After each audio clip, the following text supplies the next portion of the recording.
piece here is called What Was Passed On to Us. And you have like almost a confrontation with a child in the cotton field. Um, Not only the cotton field, but the hand of an ancestor.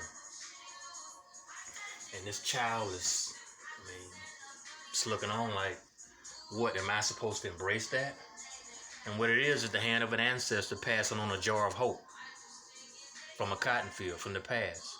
And it seems that has become generational. Um, at some point, you get to a point where you start to ask questions like, I've applied John 3:16, Romans 10th chapter, I believe with my heart. I've made the sinner's prayer. I've done that.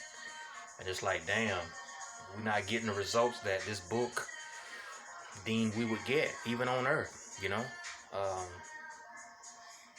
And a lot of people they won't say it, but a lot of people at a point now is like, something just ain't adding up. I mean, damn it, my grandmama died in poverty.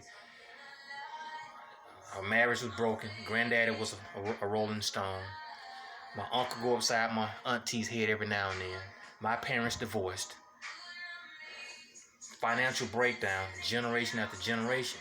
And at some point, this so-called hope that our ancestors passed on, at some point you question that. And from a childlike mind frame, this child rather have that toy. Like what? Are you really trying to give me that?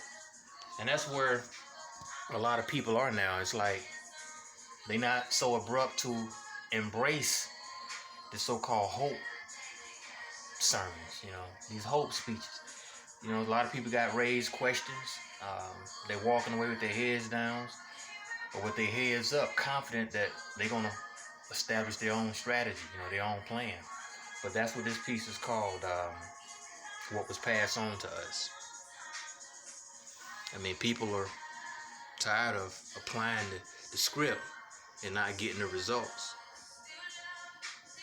Broken marriages, still in debt, children out of control, lost a child that you prayed for to the prison industry or to the streets. Took your marriage to the altar. He's not faithful, she's not faithful. Fear surrounds your life. I mean, those are questions. Those are real questions that real people raise in the real world. And this hope that a lot of our people have passed on in the name of Jesus, folks are starting to question that. Because that's what hope really was based on. If you pay your tithe and offering, you good. Give your marriage. Let God put it together. And what God has put together, let no man take his under. We've done that. We've hoped. And for a lot of us, we feel that we've been given a jar of nothing.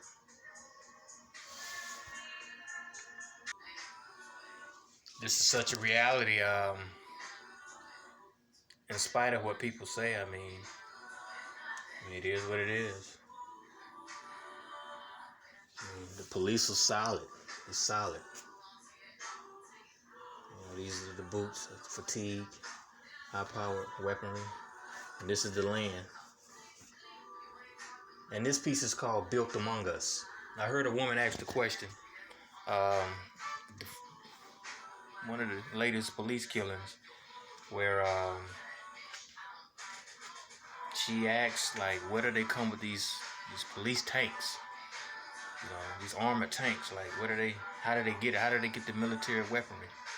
And she heard about it, and she's heard a lot of pro-black groups, individuals speak about it.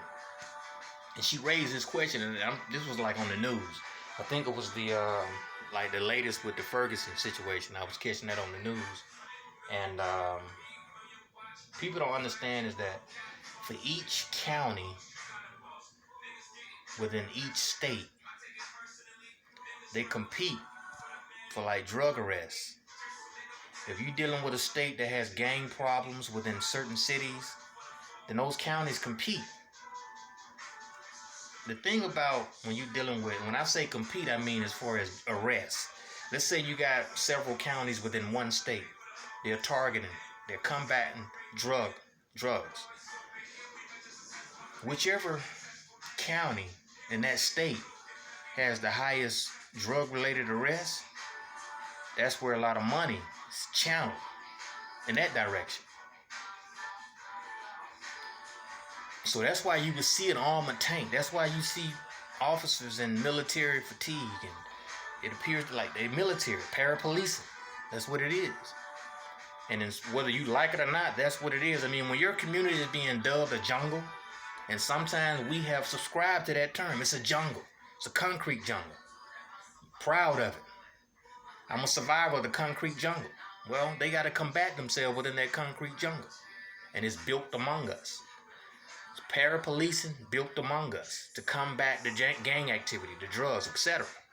So that's what's happening. No more of these loafers and